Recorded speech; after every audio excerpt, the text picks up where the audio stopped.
کیونکہ انہیں لگا کہ موسم اب خراب ہو رہا ہے، تو اس لیے گھر سے بہت جلد وہ اسٹیشن کی طرف روانہ ہوئے. جیسے کہ ہم بھی دیکھو، یہ جو آپ کے نصاب میں جتنے بھی افسانے ہیں، ناول ہیں، خاکے ہیں یا داستان ہے، یہ اس لیے شامل کی جاتی ہے کہ یہ آپ کے معاشرے کی، ہمارے معاشرے کی عکاسی کرتی ہے، ہمارے معاشرے کا آئینہ ہمیں دکھاتی ہے کہ ہمارے معاشرے میں کس طرح سے جو ہے کردار اپنا کام کرتے ہیں، کس طرح سے ہمارا معاشرہ چلتا ہے. یہ سب چیزیں آپ دیکھو گے، جو چیزیں یہاں پر گھٹ رہی ہیں، جو چیزیں یہاں پر ہو رہی ہیں، آپ اگر امیجن کرو گے، اگر آپ دیکھو گے، ہمارے معاشرے میں، آج کے معاشرے میں بھی یہی چیزیں ہوتی ہیں. اگر ہمیں کہیں سفر پر جانا ہوتا ہے، اگر موسم کی خرابی ہو تو ہم سفر وقت سے پہلے 1-2 گھنٹے نکل جاتے ہیں تاکہ ہم اپنے منزل پر بآسانی پہنچ سکیں. تو اسی طرح سے انہوں نے بھی جب دیکھا کہ آسمان میں جو ہے بادل چھا گئے ہیں، بارش ہونے کا امکان ہے، تو انہوں نے یہ سوچا کہ بھائی بارش آنے سے پہلے ہم کیوں نہ اسٹیشن پر پہنچ جائیں. اسی لیے وہ سر شام ہی اسٹیشن پر چلے گئے، کیونکہ رات کے 1 بجے گاڑی تھی. یہ اگر چاہتے تو یہ 12 بجے یا 11 بجے بھی رات کو جا سکتے تھے اسٹیشن پر، لیکن یہ شام کے ہی ٹائم چلے گئے. یہاں آج میلے کے سبب بڑی بھیڑ تھی. اب اجودھیا میں میلہ کوئی چل رہا تھا، اس کی وجہ سے یہاں پر بھیڑ تھی اسٹیشن پر. جب گاڑی آئی تو دھکم دھکا شروع ہوئی. تو پھر کیا ہوا، جب اسٹیشن پر ریل گاڑی آئی، اب رش بہت ہونے کی وجہ سے ہر ایک مسافر، ہر ایک جو پیسنجر تھا، وہ چاہتا تھا کہ میں پہلے گاڑی میں چڑھ جاؤں، کیونکہ ٹائم کی وہاں پر شارٹ ہوتا ہے ٹائم. تو اس دھکم دھکا میں وہ جو ساتھی تھے آپس میں بچھڑ گئے. جو پنڈت جی تھا اور ہیڈ کانسٹیبل تھا، وہ ایک ڈبے میں چلے گیا، جو وہ منشی صاحب تھے تو اس کی بیوی، وہ ایک ڈبے میں گھس گئے. کوئی آگے گیا اور کوئی پیچھے. پنڈت جی اور ٹھاکر صاحب، جس کو ہیڈ کانسٹیبل جو ہے، آگے نکل گئے، منشی جی پیچھے رہ گئے. اس آفت میں کون کس کا راستہ دیکھتا ہے. اب دیکھو یہاں پر یہ چیز دیکھو، یہ بھی ہمارے معاشرے میں آج بھی پائی جاتی ہے کہ جب کسی پر کوئی پریشانی آتی ہے تو وہ اس کا کوئی ساتھ نہیں دیتا ہے. ہر ایک اپنی اپنی جو ہے اپنی جان کو بچاتا ہوا نکلتا ہے. جیسے آپ مان لو، اگر کہیں بارش شروع ہو جائے تو اگر کسی کے پاس چھاتا ہے، وہ آپ کو چھاتا جو ہے شیئر نہیں کرے گا، وہ چاہے گا کہ میں اکیلا ہی نکل جاؤں، یہ اپنا انتظام خود کرے گا. اسی طرح سے یہ کہتا ہے کہ جب بھی کوئی مصیبت آتی ہے، میں کوئی کسی کا راستہ نہیں دیکھتا. لیکن الگ ڈبوں میں جا بیٹھے. تو یہ پنڈت جی اور جو ہیڈ کانسٹیبل تھے ٹھاکر صاحب، وہ الگ ڈبے میں گھس گئے، اور وہ دوسرے جو منشی جی تھے وہ الگ ڈبے میں گھس گئے. جب جس کمرے میں یعنی جس ڈبے میں ٹھاکر صاحب اور پنڈت جی گھسے، اس میں صرف 4 آدمی تھے، اور اس میں صرف 4 آدمی تھے ڈبے میں. ان میں 2 بیٹھے تھے اور 2 لیٹے ہوئے تھے. ٹھیک ہے. ٹھاکر صاحب نے ایک آدمی سے کرخت لہجے میں کہا. کرخت کہتے ہیں سخت لہجے میں، یعنی جس میں روب دبدبا ہو، اکڑ، جس میں ایگو ٹائپ کی بات ہو. اٹھ بیٹھو جی، دیکھتے نہیں ہو ہم لوگ کھڑے ہیں. تو اب جو مسافر لیٹا ہوا تھا، اس کو سخت لہجے میں بات کی اور اس نے کہا کہ بھائی آپ کو دکھائی نہیں دیتا کہ ہم بیٹھے ہیں اور آپ لیٹے ہو. تو دیکھو یہ بھی ہمارے معاشرے میں پایا جاتا ہے کہ اگر ہم نے کوئی کام نکالنا ہو تو ہم نے اپنی آواز کو نرم کر لینا چاہیے، کیونکہ ہمیں اپنا کام نکالنا ہوتا ہے. اگر ہم کسی کو اپنے کام نکالنے کے لیے سخت لہجہ اختیار کریں گے تو ظاہر ہے کہ وہ کام بننے سے بن نہیں سکتا ہے، بلکہ بگڑتا جاتا ہے. جس طرح سے یہاں پر ٹھاکر صاحب نے اپنی اکڑ دکھا کر اس مسافر سے کہا. مسافر لیٹے بولا. اب دیکھو یہاں پر گفتگو ہے مسافر اور ٹھاکر صاحب کے درمیان. یہ 2-4 سینٹنس وہ بولتے ہیں، وہ آپس میں بات چیت جو کرتے ہیں. کیوں اٹھ بیٹھے جی، کچھ تمہارے بیٹھنے کا ٹھیکہ لیا ہے. اب دیکھو جب اس نے بدتمیزی سے اس سے بات کی تو آگے سے جو مسافر تھا اس نے بھی بدتمیزی شروع کر دی. ٹھاکر نے اب کیا کہا، کیا ہم نے کرایہ نہیں دیا ہے؟ کیا ہم نے کرایہ نہیں دیا ہے؟ مسافر پھر بولا، جسے کرایہ دیا ہو اسے جا کر جگہ مانگو. ٹھیک ہے. ٹھاکر پھر کہتا ہے، ذرا ہوش سے بات کرو، اس ڈبے میں 10 آدمیوں کے بیٹھنے کا حکم ہے.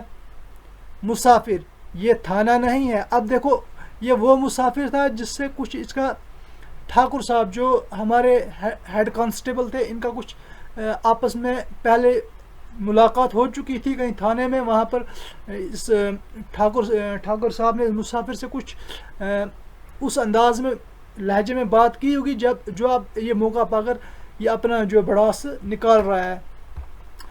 ذرا زبان سنبھال کر بات کیجیے. اب مسافر اس ٹھاکر کو کہتا ہے کہ ذرا بات اگر کرنی ہے زبان سنبھال کے بات کیجیے. تمہارا ٹھاکر نے غور سے دیکھا تو پوچھا تم کون ہو. جب یہ ہیڈ کانسٹیبل نے اسے دیکھا کہ بھائی یہ کوئی جانا پہچانا بندہ لگ رہا ہے جو بڑی بدتمیزی سے میرے ساتھ پیش آ رہا ہے تو میں پوچھ لوں یہ کون ہے. مسافر ہم وہی ہیں جس پر آپ نے خفیہ فروشی کا الزام لگایا تھا جس کے دروازے سے آپ 50 روپے لے کر لوٹے تھے. تو یہاں پر اب مسافر اس کو اپنا جو ہے انٹروڈکشن کراتا ہے, پرچے کراتا ہے, متعارف کراتا ہے کہ میں وہی شخص ہوں جس پر آپ نے خفیہ فروشی کہتے ہیں چھپا کر کچھ چیز بیچنا, جس کو ہم چوری کا سامان کہتے ہیں, کہ آپ نے مجھے چوری کے سامان کے الزام میں گرفتار کیا تھا اور مجھ سے 50 روپے جو ہے رشوت لی تھی, پھر مجھے چھوڑا تھا. ٹھاکر ہاں میں اب پہچانا, ہاں اب میں جو ہے آپ کو پہچان گیا, مگر میں نے تو رعایت کی تھی, اگر چالان کر دیتا تو تم سزا یاب ہو جاتے. تو اب یہ ٹھاکر اس کو کہتا ہے کہ میں نے تو اس وقت آپ سے رعایت کی تھی, یعنی نرمی برتی تھی, آپ پر ترس کھا کر آپ کو چالان سے بچا دیا تھا اور تھوڑے سے پیسے لے کر آپ کو رفو چکر کیا تھا, آپ کو سزا نہیں ہوئی تھی. اگر میں چالان کر دیتا آپ کو شاید جیل وغیرہ بھی ہو سکتی تھی. مسافر میں نے بھی تو تمہارے ساتھ رعایت کی ہے, اگر دھکیل دیتا تو گاڑی سے نیچے چلے جاتے. اب یہاں پر مسافر بھی کہتا ہے کہ میں نے بھی تم سے رعایت کی ہے, نرمی برتی ہے, آپ سے آرام سے بات کی ہے, اگر میں غصے میں آپ کو دھکا دے دیتا آپ گاڑی سے نیچے گر جاتے. دوسرے لیٹے ہوئے مسافر زور سے کہکا مار کر ہنسا اور بولا. جو اس کے ساتھ دوسرا بندہ لیٹا ہوا تھا وہ بھی اب کہکا کہتے ہیں ٹھاٹھے مار کر ہنسنا, زور زور سے ہنسنا, اور بولا کیوں جناب دروغہ جی. دروغہ کہتے ہیں انسپیکٹر وغیرہ جو بھی کسی تھانے کا انچارج ہوتا ہے. مجھے کیوں نہیں اٹھاتے. ٹھاکر صاحب غصے سے لال ہو رہے تھے. اب غصے سے لال ہونے کا مطلب ہوتا ہے بہت زیادہ غصہ آنا. یہ غصے سے لال ہونا یہ ایک محاورہ ہے.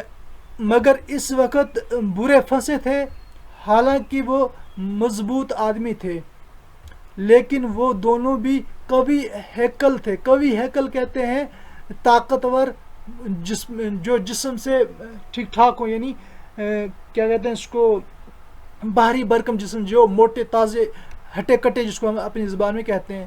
سختی سے کام نہ نکلتے دیکھ کر ملائمت سے بولے. ملائمت یعنی نرمی سے بولے. تم ہی اٹھ جاؤ, صندوق بینچ پر رکھا ہے, اسے نیچے رکھ دو, بس جگہ ہو جائے گی. اب جب اس نے دیکھا کہ یہاں پر جو ہے جو سخت لہجہ اختیار کر کے کوئی بات بن نہیں رہی ہے, تو یہ نرمی پر اترائے اور انہوں نے کہا کہ بھائی آپ ہی جو ہے صندوق کو جو آپ نے اس پر کرسی پر رکھا ہے, بینچ پر رکھا ہے, اس کو نیچے اتار دو تو جگہ بن جائے گی. مسافر اور آپ ہی کیوں نہیں نیچے بیٹھ جاتے, اس میں کون سی مشقت ہے ماری جائے گی, یعنی اس میں آپ سے کون سا جو ہے آپ کی عزت کم ہو جائے گی. یہ تھانہ تھوڑی ہے کہ روب میں فرق آ جائے گا. یہ آپ کا تھانہ تھوڑی ہے, یہ آپ کا پولیس اسٹیشن تھوڑی ہے کہ یہاں پر آپ کی جو ہے روب دبدبے میں جو ہے فرق آ جائے گا, آپ کے جو ہے سٹار میں کوئی کمی آ جائے گی. ٹھاکر کیا تمہیں بھی مجھ سے کوئی عداوت ہے. عداوت کہتے ہیں دشمنی, بغض.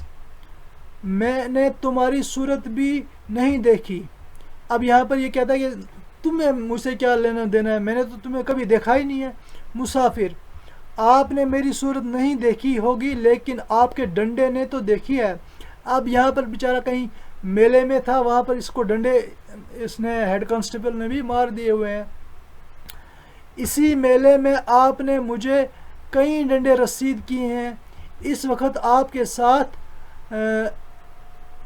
کانسٹیبلوں کی ایک فوج تھی. میں مار کھا کر ضبط کر گیا. میں مار کھا کر برداشت کر گیا، یعنی ضبط کرنا یعنی برداشت کرنا. لیکن زخم ابھی بھی تازہ ہیں. اس کی دوا کی تلاش اسی دن سے کر رہا ہوں. اس بارے آج موقع ملا ہے. دیکھو، اگر ہم بھی یہاں پر جو ہے محاورہ یہ استعمال کرتے ہیں کہ بھائی زبان کا کاٹا ہوا تلوار کا کاٹا ہوا جو ہے ٹھیک ہو جاتا ہے، زبان کا کاٹا ہوا ٹھیک نہیں ہوتا ہے.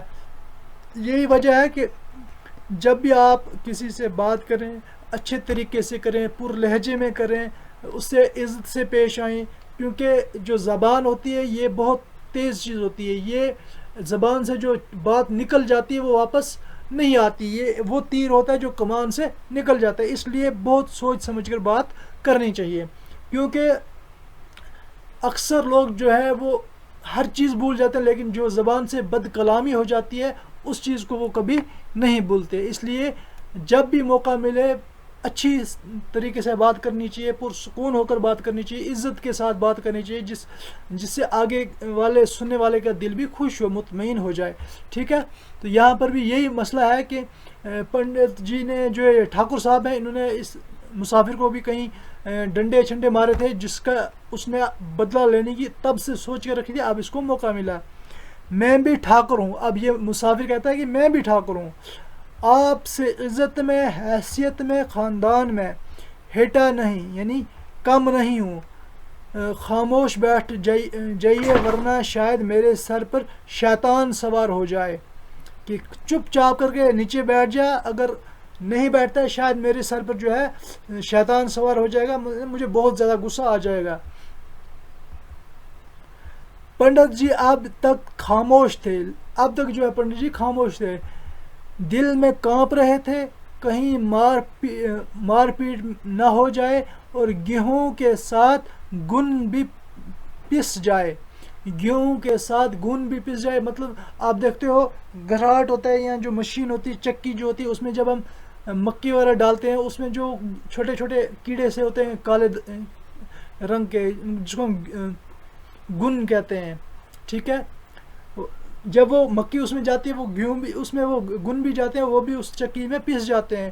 مطلب کہ ایک ہی غلطی کے ساتھ 4 اور آدمی لگ جاتے ہیں. یہ گیہوں کے ساتھ گن پسنا ہوا یہ ایک محاورہ ہے کہ صرف ایک شخص کی غلطی ہو، اس کے ساتھ اس کے علاوہ 2-4 بندوں کو اور جو ہے لپیٹ میں لے لیا جائے، اس کے ساتھ اس کو کہتے ہیں گیہوں میں گن پسنا. موقع پا کر ٹھاکر صاحب کو سمجھایا. ٹھاکر نے طرح دینے میں خیریت سمجھی. یعنی جب اس نے پنڈت جی نے ٹھاکر کو کہا کہ بھائی یہ موقع لڑائی جھگڑے کا نہیں ہے، یہاں پر یہ تعداد میں بھی زیادہ ہیں اور طاقت میں بھی زیادہ ہیں، اس وقت ہمیں جو ہے سوچ بوجھ سے کام لینا چاہیے. تو اس طرح ٹھاکر جو تھا وہ ہیڈ کانسٹیبل وہ بھی سمجھ گیا کہ ہاں ٹھیک ہے. جو ہی تیسرا اسٹیشن آیا انہوں نے اس کمرے میں سے بیوی بچوں کو نکالا.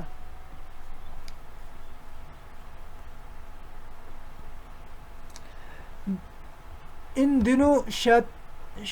دونوں شیطانوں نے ان کے اسباب اٹھا کر پھینک دیے.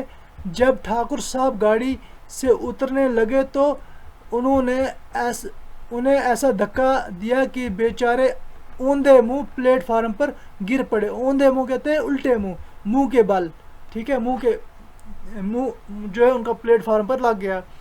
تو گارڈ سے فریاد کر رہے دوڑے تھے کہ اتنے میں انجن نے سیٹی دی. جا کر اپنی جگہ بیٹھ گئے. تو اب یہ غصے میں جا کر اب چاہتے تھے کہ میں کسی اسٹیشن ماسٹر سے یا کسی جو وہاں پر جو پولیس والے ہوتے ہیں ان سے، گارڈ ہوتے ہیں ان سے شکایت کروں. تب تک جو ہے انجن واپس چالو ہو گیا اور وہ اپنی جگہ جا کر بیٹھ گئے. ادھر منشی بیچ ناتھ اس سے بڑی بری حالت میں تھے. ساری رات جاگتے گزر گئی، ذرا پیر پھیلانے کی بھی جگہ نہ تھی. اب یہاں پر تو ان کے پاس ایک ہی ڈبے میں صرف 2-4 آدمی تھے، لیکن جہاں پر منشی بیچ ناتھ تھے وہاں پر بہت زیادہ رش تھا، اور وہاں اس ڈبے میں بیٹھنے کی تو دور کی بات ہے، پیر رکھنے کی جگہ نہ تھی۔ جیب میں شراب کی بوتل رکھ لی تھی، تو جب یہ گھر سے نکلے تھے کیونکہ یہ شراب وغیرہ پیتے تھے، تو ان نے پہلے ہی بوتل شرابی رکھی۔ ہر اسٹیشن پر سٹیم تیز کر لیتے، یعنی شراب کی گھونٹ پی لیتے، معمول سے زیادہ پی گئے۔ ایک تو شراب کا نشہ، اس جگہ کی تنگی، ہاضمے میں فطور پڑ گیا۔ تو اب کیا ہوا کہ ایک تو انہوں نے شراب زیادہ پی لی، دوسرا اس ڈبے میں رش بہت تھا، تو اس کی وجہ سے وہاں پر گم ہو گئی ہوگی، گھٹن ہو گئی ہوگی، جس میں ان کے ہاضمے میں بھی فطور، یعنی ان کا ہاضمہ بھی خراب ہو گیا، پیٹ میں درد ہونے لگا۔ بیچارے بڑی مشکل سے میں پھنسے، کہیں ہلنے کی جگہ نہ تھی۔ اسہال کے آثار نظر آنے لگے۔ اسہال کہتے ہیں دست، ٹھیک ہے، یعنی انہیں جو ہے ان کے آنکھوں میں موت کا ڈر جو ہے، خوف دکھائی۔ لکھنؤ تک انہوں نے کسی طرح ضبط کیا، لکھنؤ تک انہوں نے کسی طرح جو ہے وہ صبر کیا، برداشت کیا، مگر وہ آگے چل کر یارائے ضبط نہ رہا۔ یارائے ضبط کے برداشت کی طاقت، یعنی اب آگے جب لکھنؤ سے گزر گئے تو اس کے آگے ان کو جو ہے وہ برداشت کرنے جو مادہ تھا وہ ختم ہو گیا، اب برداشت نہیں ہو پایا تھا۔ ایک اسٹیشن پر اتر پڑے، کھڑے نہ ہو سکتے تھے، پلیٹ فارم پر لیٹ گئے۔ اب ایک اسٹیشن آگے آیا، اس پر اتر گئے، وہاں پر وہ کھڑے نہیں ہو سکتے، ان کی حالت بہت خراب تھی اور یہ لیٹ گئی۔ بیوی بھی گھبرا کر اتری، کھینچا کر اسباب اتارا، جلدی میں ٹرنک اتارنا بھی بھول گئی۔ اب مصیبت اتنی تھی کہ ایک طرف تو منشی جی جو تھے وہ اسٹیشن پر لیٹے ہوئے تھے، دوسری طرف بچے تھے، اب سامان اتارا تھا، بڑی مشکل سے کھینچا کر کچھ سامان اتارا، ایک ٹرنک جو تھا، ایک صندوق جو تھا وہ وہاں رہ گیا۔ داروغہ جی نے زمین پر لیٹے ہوئے دیکھے تو حضرت تو سمجھ گئے کہ حضرت زیادتی کر گئے۔ تو جب دوسرے ڈبے سے داروغہ جی جو ٹھاکر صاحب تھے انہوں نے دیکھا تو انہیں سمجھ آ گئی کہ بھائی اس نے زیادہ شراب پی لی ہے، مروت نے اترنے پر مجبور کیا۔ مروت انسانیت، کیونکہ وہ آپس میں دوست یار تھے تو اس لیے انسانیت کا جو ہے وہ پاس، یعنی ان سے پیار محبت کی وجہ سے یا پڑوسی ہونے کی وجہ سے وہ ان کے ساتھ تھے تو اتر گئے، مجبور ہو گئے۔ سب نے یہاں پر پڑاؤ ڈال دیا، دیکھا تو منشی جی کی حالت ابتر ہے، خراب ہے، بخار، تشنج، پیٹ میں مروڑ، کہہ کے دست، بڑی تشویش ہوئی۔ اب انہیں کبھی بخار تھا اور کبھی کیا تھا، جو رگوں میں جو ہے رگوں کا کھینچنا، جس میں بل توڑ یا کچھ بھی کہتے ہیں، جو رگیں جو کھنچ جاتی ہیں، تشنش، اس کے پیٹ میں مروڑ تھے، کہہ کے دست وغیرہ، وہ سب بیماریاں بہت ساری ان کو لگ گئی تھی۔ تو دیکھا کہ ان کی جو حالت خراب ہے، بڑی تشویش ہوئی، بڑی جو ہے پریشانی ہوئی، پریشان ہوئے، تشویش ہوئی۔ اسٹیشن ماسٹر نے سمجھا کہ ہیضہ ہو گیا، یعنی ان کو الٹیاں، ہیضہ کہتے ہیں الٹی وغیرہ، بد ہضمی ہونا ہے۔ حکم دیا کہ مریض کو باہر نکال لے جاؤ۔ داروغہ جی نے بڑی ہر چند منت سماعت کی، مگر انہوں نے ایک نہ سنی۔ مجبوراً لوگ منشی جی کو اسٹیشن کے احاطے سے باہر ایک درخت کے نیچے لے گئے۔ منشیائن رونے لگی۔ اب حکیم صاحب اور ڈاکٹر صاحب کی تلاش ہوئی۔ منشیائن یعنی منشی کی جو بیوی تھی۔ وہاں ڈسٹرکٹ بورڈ کا ایک شفا خانہ تھا، مگر ڈاکٹر کا کام کمپاؤنڈر سے لیا جاتا۔ اب دیکھو یہاں پر بھی جو ہے ہمارے معاشرے کی عکاسی ہوئی ہے، ہمارے معاشرے میں جو چیزیں ہو رہی ہیں وہ بھی ہو رہا ہے۔ آپ نے دیکھا ہوگا جہاں پر بھی ہم ہاسپٹل وغیرہ، اب یہاں کیونکہ ذکر ہاسپٹل کا ہے تو ہم بھی ہاسپٹل کی اگر مثال لے لیں، ہمارے ضلع میں، ہمارے ڈسٹرکٹ میں، سب ڈسٹرکٹ میں، تحصیل میں جہاں بھی ہاسپٹل ہیں، ہاسپٹل تو ہے، اسٹرکچر تو ہے، بڑی عالیشان بلڈنگ ہے، لیکن وہاں ڈاکٹر نہیں ہوتے ہیں. بس بیچارے وہ نرسیں یا کمپاؤنڈر وغیرہ وہی انجیکشن بھر کے لگاتے رہتے ہیں. بس جو بیچارے غریب عوام ہوتی ہے وہ سمجھتے ہیں بس یہی جو ہے یہی ڈاکٹر ہیں، یہی MBBS کیے بیٹھے ہیں. حالانکہ وہ بیچارے صرف نرسز ہوتی ہیں اور جو ہے کمپاؤنڈر ہوتے ہیں جن کا صرف یہ کام ہوتا ہے کہ وہ ڈاکٹر کو اسسٹ کرتے ہیں، ڈاکٹر کی تھوڑی بہت مدد کرتے ہیں. کبھی کینچی اٹھا دی، کبھی انجیکشن دے دیا، کبھی باٹل دے دی، کبھی دوائی جو ہے وہ اس طرح سے. لیکن یہاں پر وہ کمپاؤنڈر یا نرسیں بہت بڑے بڑے ڈاکٹر بن کر بیٹھے جاتے ہیں، کیونکہ وہاں پر جو اصل ڈاکٹر ہوتا ہے وہ کبھی اپنی جو ہے اس پر ڈسپنسری پر یا اپنے شفا خانے پر کبھی ہوتا ہی نہیں ہے، وہ کہیں اور ہی پرائیویٹ میں کام کر رہا ہوتا ہے.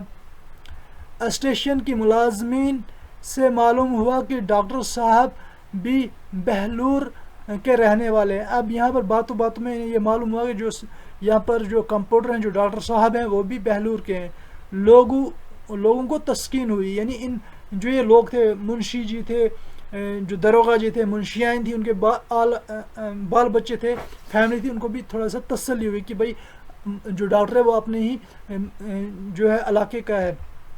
داروغہ جی شفا خانے کی طرف دوڑے، کمپاؤنڈر سے ساری کیفیت بیان کی، یعنی ساری باتیں بتا دی اور کہا کہ آپ ذرا چل کر انہیں دیکھ لیجئے. ان کا نام چوکھے لال تھا. رکھائی سے بولے صبح کے وقت باہر جانے کا حکم نہیں ہے. اب وہ بھی اپنے اس لہجے میں آ گئے کہ بھائی یہ بھی شاید انہوں نے کہا کہ بھائی مجھے باہر جانے کا حکم نہیں ہے، ابھی صبح یہاں پر بہت زیادہ کام ہوتا ہے. پھر داروغہ جی نے تو منشی جی کو یہیں لائیں، تو داروغہ جی نے کہا کہ پھر کیا کریں، منشی کو یہیں لائیں. چوکھے لال پھر بولا آپ کا جی چاہے لائیے، اگر آپ کی مرضی ہے تو لائیے، ورنہ مجھے کیا ہے، لاؤ یا نہ لاؤ.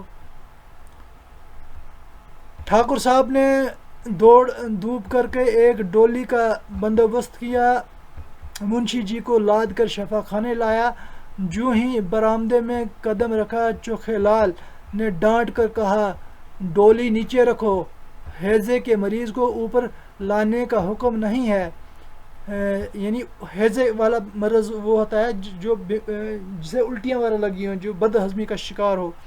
بیچ ناتھ بے ہوش تو تھے نہیں، آواز سنی پہچانا، ارے یہ تو چوکھے لال ہیں، کیوں بھائی مجھے پہچانتے ہو؟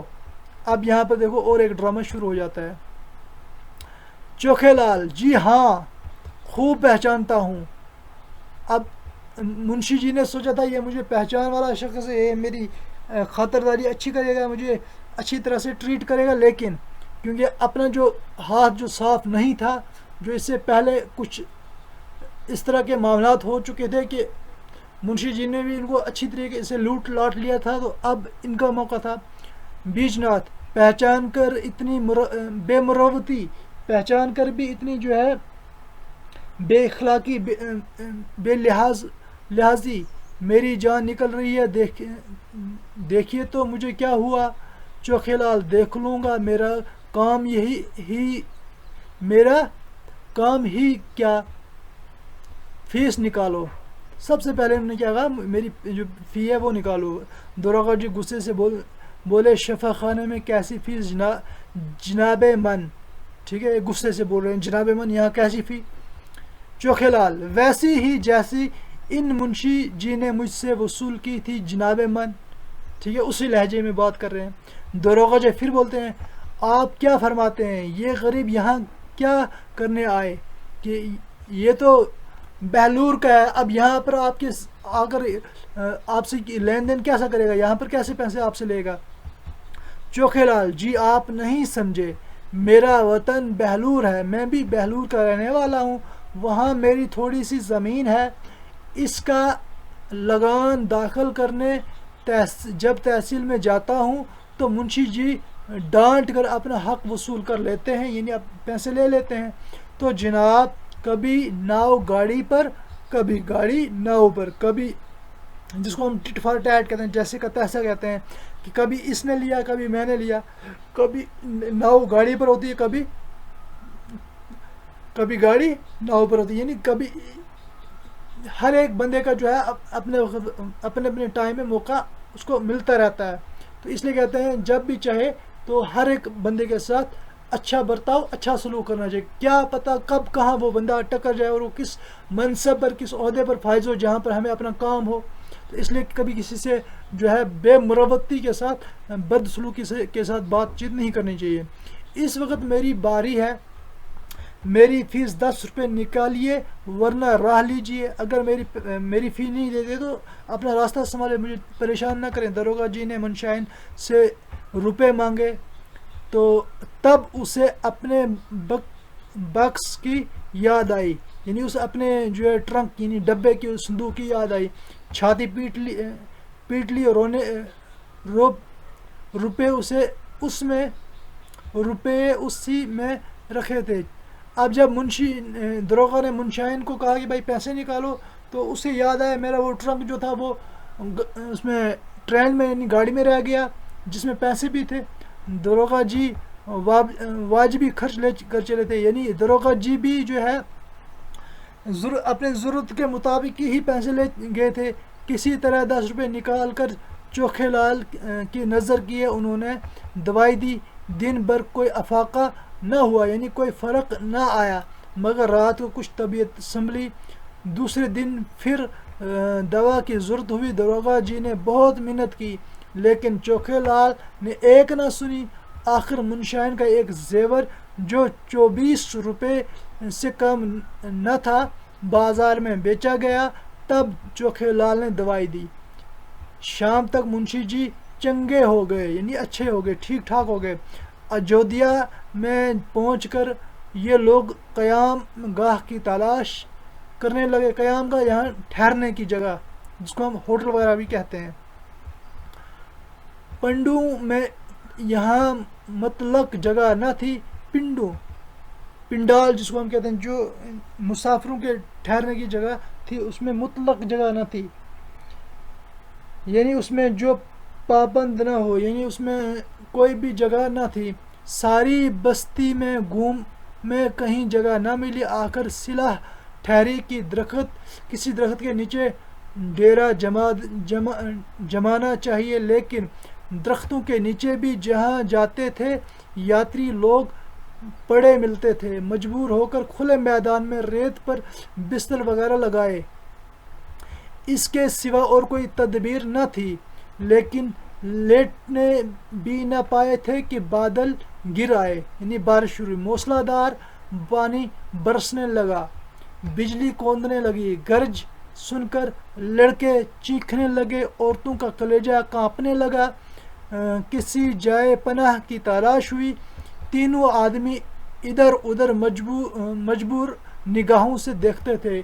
پنڈت جی, اس کے بعد منشی جی اور ٹھاکر صاحب یہ آگے پیچھے دیکھنے لگے تاریکی یعنی رات کے اندھیرے میں کچھ نہ سوجتا.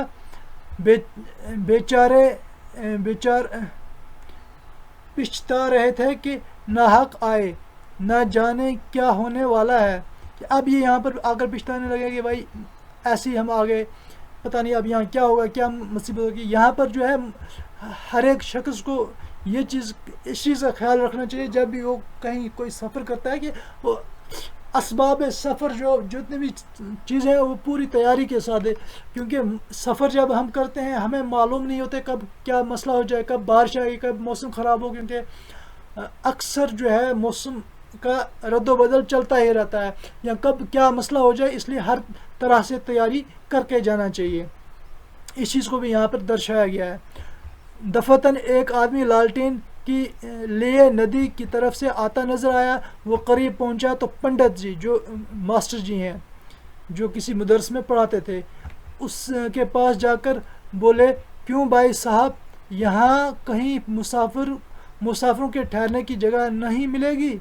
تو اب جو یہ پنڈت جی تھے جو مدرس تھے انہوں نے دیکھا کہ ایک بندہ آ رہا ہے لالٹین لے کے رات کے اندھیرے میں. وہ اس کے پاس چلے جاتے ہیں, ان سے کہتے ہیں کہ بھائی ہم یہاں پر کوئی جگہ تو نہیں ملے گی ٹھہرنے کے لیے. وہ آدمی رک گیا, غور سے پنڈت جی کی طرف دیکھ کر بولا, آپ پنڈت چندردھر تو نہیں؟ تو وہ جو آدمی تھا وہ رک کر بولتا ہے کہ بھئی آپ پنڈت جی تو نہیں ہے، پنڈت چندردار تو نہیں ہے؟ پنڈت جی خوش ہو کر بولے جی ہاں، مگر آپ مجھے کیوں کر جانتے ہیں؟ اس آدمی نے ادب سے منشی یا منشی نہیں ہے، یہ اصل میں مسٹیک ہو جاتی ہے ٹائپنگ میں، آپ کی کتاب میں بھی مسٹیک ہے، تو یہاں پر منشی جی نہیں ہے، پنڈت جی ہے، کہ پیروں پر سر جھکایا اور بولا میں آپ کا پرانا شاگرد ہوں، میرا نام کرپا شنکر ہے، میرے والد کچھ دنوں بلہور میں ڈاک منشی تھے۔ اب یہ چیزیں یاد رکھنے ہیں آپ نے، ڈاک منشی تھے، انہی دنوں میں آپ کی خدمت میں رہا ہوں کہ جب میرے والد جو ڈاک منشی تھے وہ بہلور میں ان کی پوسٹنگ ہوئی تو وہاں پر میں نے آپ سے کچھ دنوں جو ہے پڑھا تھا۔ پنڈت جی کو بھی فوراً یاد آ گئی، بولے اہو تم کرپا شنکر ہو، اس وقت تم دبلے پتلے لڑکے کوئی 8-9 سال کے ہوں گے۔ تو اب یہ ان کے میں بات چیت ہوگی۔ کرپا شنکر جی ہاں 9واں سال تھا، میں نے وہاں سے آ کر انگریزی پڑھی، اب یہاں میونسپلٹی میں نوکر ہوں، یعنی ملازمت کرتا ہوں، کہیے آپ تو اچھی طرح رہیے، بڑی خوش نصیبی سے آپ کے درشن ہو گئے، کیا آپ کے بال بچے ساتھ ہیں؟ پنڈت جی نہیں، میں تو اکیلا ہی ہوں، لیکن میرے ساتھ داروغہ جی اور سیاہ نویس یعنی وہ منشی جی صاحب بال بچوں کے ساتھ ہیں۔ کرپا شنکر کل کتنے آدمی ہوں گے؟ پنڈت جی 10 ہیں، اگر تھوڑی سی جگہ مل جائے تو گزارا کر لیں گے۔ کرپا شنکر نہیں جناب، بہت سی جگہ لیجیے۔ اب دیکھو یہاں پر استاد اور شاگرد کے درمیان پیار محبت کی باتیں ہو رہی ہیں۔ میرا بڑا سا مکان خالی پڑا ہے، چلیے آرام سے رہیے، یہ تو میری عین خوش نصیبی ہے کہ آپ کی خدمت کرنے کا موقع ملا، چھتریاں تو کافی ہے نا، چلیے میرے ساتھ۔ چھتریاں یعنی چھاتے، امبریلا جس کو کہتے ہیں۔ لوگ پانی میں لت پت چھتریاں لگائے بستر سروں پر اٹھائے چلے۔ کرپا شنکر کا مکان قریب تھا، وسیع بہت بڑا، صاف ستھرا، یعنی اس نے جاتے ہی آگ جلوا دی، پلنگ بچھوا دیے، لوگ آرام سے بیٹھے، گھر میں پوریاں پکنے لگی۔ کرپا شنکر ہاتھ باندھے ہوئے چاکروں کی طرح پنڈت جی کے ساتھ کے ذرا اشارے پر دوڑتا تھا۔ 1 گھنٹے میں کھانا تیار ہو گیا، کھا پی کر لوگ لیٹے خدا کا شکر کر رہے تھے کہ کرپا شنکر مل گئے، ورنہ آج جان بچنی مشکل تھی۔ اب جو یہ سبھی لوگ تھے یہ کھا پی کر اب سو جاتے ہیں۔ جب سب لوگ نیند میں غافل ہو گئے مگر پنڈت جی چندردار کو نیند نہ آئی۔ اس سفر کا واقعہ کا ایک نقشہ ان کے سامنے کھنچا ہوا تھا، قوت امتیاز ان کا موازنہ کر رہی تھی، گاڑی کی رگڑ جکڑ اور شفا خانے کی نوک گسوٹ کا مقابلے میں کرپا شنکر شرافت مہمان نوازی کا دل پر خاص اثر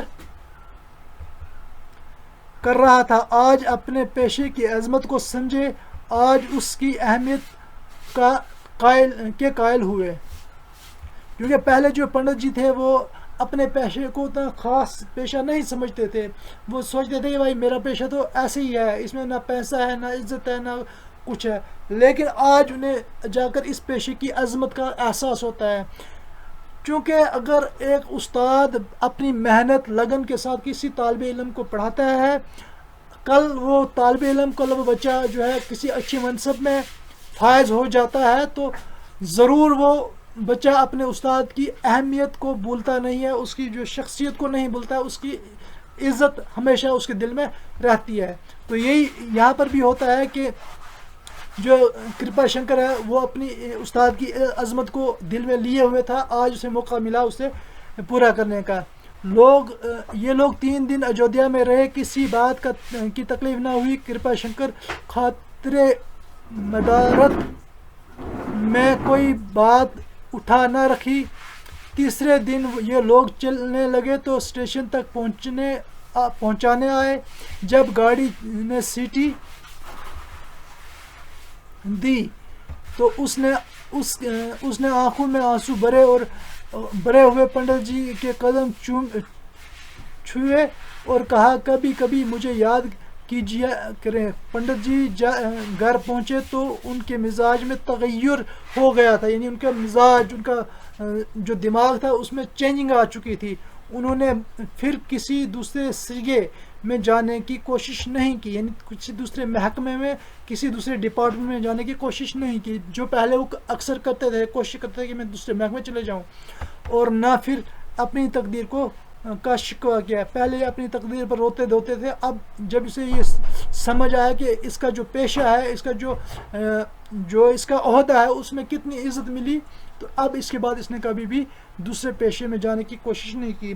اس تمام سے یہ ہمیں ایک عبرت، اس لیے اس کا نام ہے کہ ہمیں اس سے عبرت حاصل ہوتی ہے کہ بھائی صرف پیسہ ہی ہر چیز نہیں ہوتی زندگی میں، صرف پیسہ ہی نہیں ہوتا کسی کام کا ہوتا ہے، ہمیں عزت بھی ملنی چاہیے جو اس پنڈت جی کو ملی۔